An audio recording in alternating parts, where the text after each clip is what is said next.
Hey, what's up everybody? Kevin Fickling here, and I have a really exciting video for you today. I have one of the first copies of the new reissued Leica Noctilux 50mm 1.2. When I first heard the rumors about this lens, I made sure to run down to my Leica store in LA and put my name on the list as soon as I heard about it. I knew it'd be really hard to get, and I definitely wanted to get one of the first ones.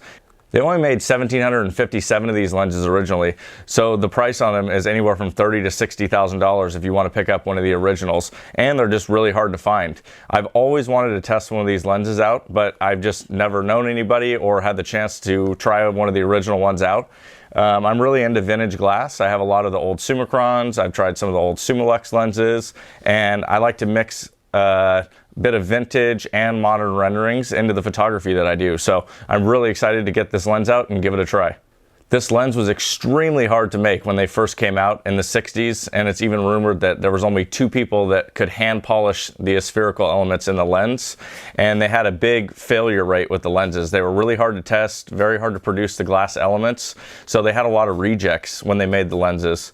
In 9 years, they only produced 1,757 of these lenses, so they're extremely hard to find. What made this lens really unique back in the day, other than the 1.2 aperture, was the fact that it was the first serial production lens to feature 2 aspherical elements. This lens has somewhat of a unique design to its box. Usually lenses and bodies from Leica come in different style boxes, but this basically has a miniature version of what a body would come in.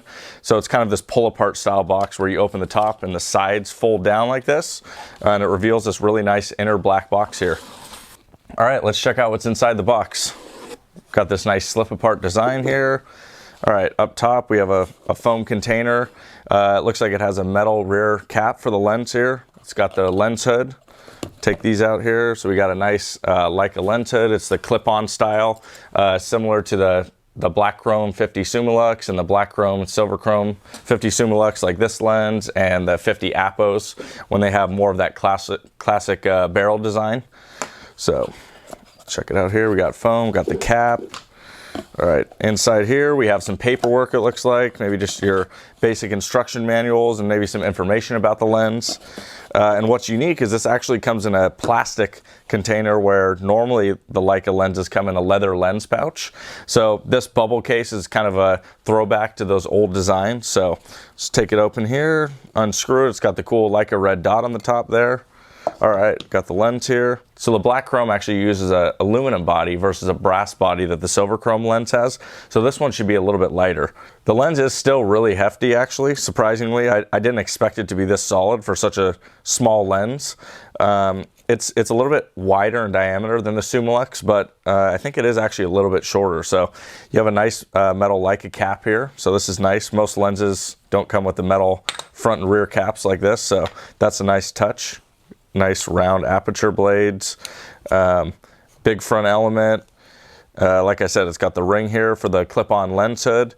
And what's cool is the base of the bubble container is actually like a rear cap. So it has a nice Leica logo here, and the lens actually mounts to it just like it would on a camera. Yeah, really solid build. The aperture clicks are really nice. Sometimes the lenses I found, they don't have the right tension. They're either a little bit too hard, or they could be too easy to bump from, maybe say you're at 1.2 and you accidentally bump it to 1.4 or 1.8.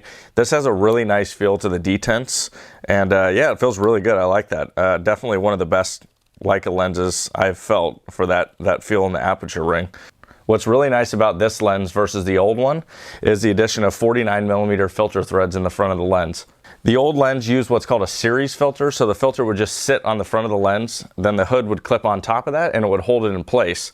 And it works okay, but those filters are very hard to find nowadays, and not to mention if you didn't want to use the hood, you didn't have the ability to use a filter. So this is much more convenient, and what is nice is something that happened in this lens here, the Summilux. When you want to use the hood, you cannot use filters, which was somewhat of a design flaw. They've luckily fixed that with this lens. You can use a filter and still use the lens hood at the same time, so that's really nice. One other thing I wanted to talk about on this lens is the addition of 6-bit coding. This is not something that would be on the original, as it was designed for using on film. So the 6-bit coding, what that does is it communicates with your digital body and lets it know which lens you have attached to it. The lens is quite soft when shot wide open at 1.2. I found the sweet spot for me is in that 1.4 to f2 range.